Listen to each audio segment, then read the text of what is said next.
For the first time in the history of the Philippines, we now have a sovereign wealth fund designed to drive economic development.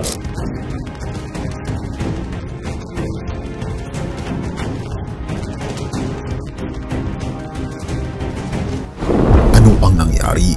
Bakit tila nagmamakaawa? At hinahabol tayo ng World Bank na umutang tayo sa kanila?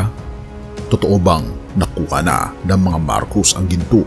Ngunit ano ang kinalaman ng katalinuhan ng ating Pangulong Bongbong Marcos kung paano niya napatagumpay ang digitalization ng customs? Halika, atin itong pag-usapan, mga kaibigan.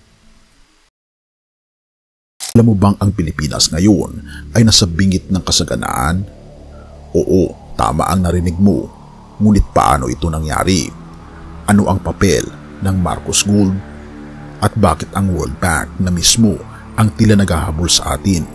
Pero teka, bago mo isiping ito'y isa lamang haka-haka, hayaan mong ilahad ko ang mga katotohanan na maaaring kagulat mo.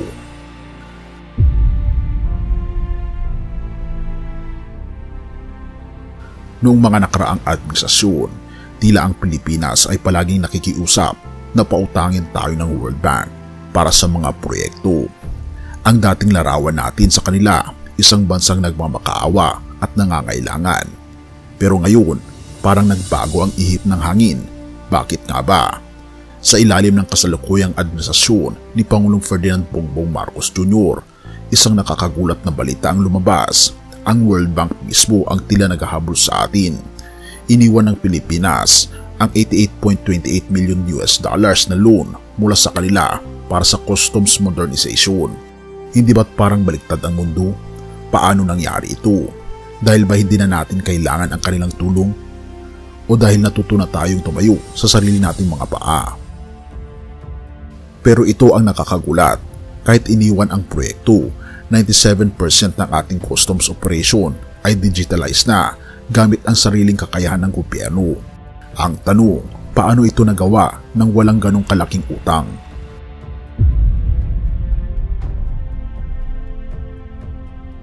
Ang Bureau of Customs ay nagpakitang gila sa digitalization. Sa kabila ng mga legal na balakid, naabot nito ang 97% na digitalization rate gamit ang mga sistemang tulad ng overstaying cargo tracking system at enhanced e-travel system. Ibig sabihin, mas mabilis, mas efficient at mas kakaunti na ang puwang para sa korupsyon. Bago ang modernization, ang pag-clearing ng isang container ay umaabot ng 120 oras. Napakatagal kumpara sa Thailand na 50 oras at Vietnam na 56 na oras. Ngunit ngayon, napababa na ito ng husto. Isa itong tagumpay na tila hindi kapansin-pansin sa iba, pero may mas malalim na epekto sa ekonomiya.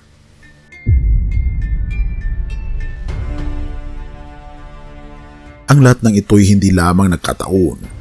Marami ang naniniwalang ang liderato ni Pangulong Ferdinand Bongbong Marcos Jr. ang dahilan ng tagumpay na ito. Ngunit hindi niya ginawa ito ng mag-isa. Ang patuloy na pananalangin ng sambayan ng Pilipino at ang gabay ng ating Panginoong Diyos ay ang nagbigay liwanag sa landas na ating tinatahak. Pero ang tanong, ito na ba ang simula ng mas maliwanag na kinabukasan para sa Pilipinas?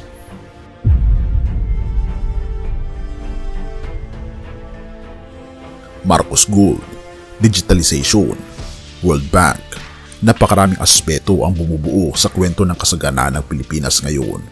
Pero ang tunay na yaman ay hindi lamang nasa ginto o modernong sistema. Nasa puso ito ng bawat Pilipino, ang kakayahang tumayo sa sariling paa, magkaisa at manalig sa ating Panginoong Diyos. At kung sa tingin mo'y tapos na ang kwento, nagkakamali ka. Dahil ito pa lang ang simula ng bagong kabanata ng kasaysayan ng ating bansa. Kaya't huwag kang bibitaw, ang susunod na bahagi ay mas kapanapanabik. Sa tingin mo, paano pa mapapabuti ang ating ekonomiya?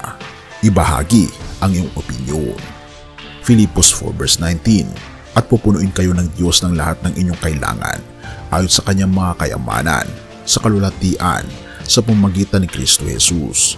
Ang talatang ito ay nagpapaalala sa ating kaibigan na ang ating Panginoong Diyos ang pinagmumula ng tunay na kayamanan at kasaganaan.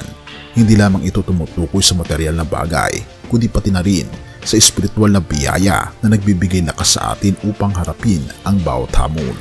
Sa tagumpay ng Pilipinas sa modernisasyon at sa patuloy na pag-angat ng ating ekonomiya, naway makita natin na ito'y biyaya ng ating Panginoong Diyos at hindi bunga lamang ng ating sariling kakayahan.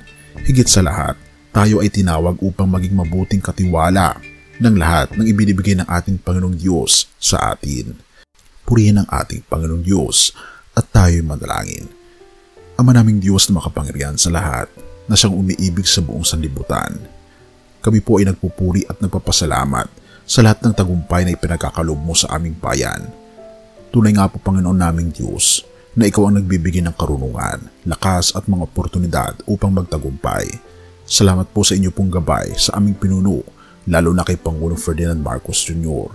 Naway patuloy mo po siyang gabayan sa paggawa ng mga desisyon na nakabatay sa iyong kalooban. O aming Panginoong Diyos, hinihiling namin ang iyong patnubay para sa lahat ng mga nakikinig at nanonood ng content na ito.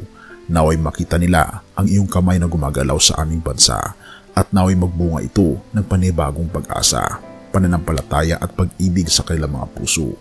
Ipinapanalangin din namin ang aming bayan na patuloy niyo po itong gawing instrumento ng iyong pagpapala sa mundo. O aming Panginoong Diyos, turuan niyo po kaming maging mapagkumbaba at maging mabuting katiwala ng lahat ng biyaya ipinagkakaloob niyo sa amin.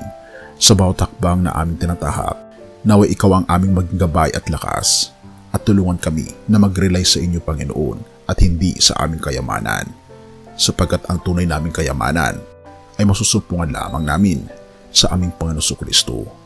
Salamat po Panginoong Diyos sa patuloy na pag-aalaga sa amin, at naway tulungan niyo po kami na magkaroon ng mas malalim na relasyon sa aming Panginoong Jesucristo mula ngayon at magpakailanman. At salamat sa inyong pag-ibig sa amin at patnubayan po kami. At salamat sa pagdinig ng aming mga panalangin, sapagkat lahat ng ito'y aming itinataas alang-alang sa pangalan ng aming Panginoong Hesus.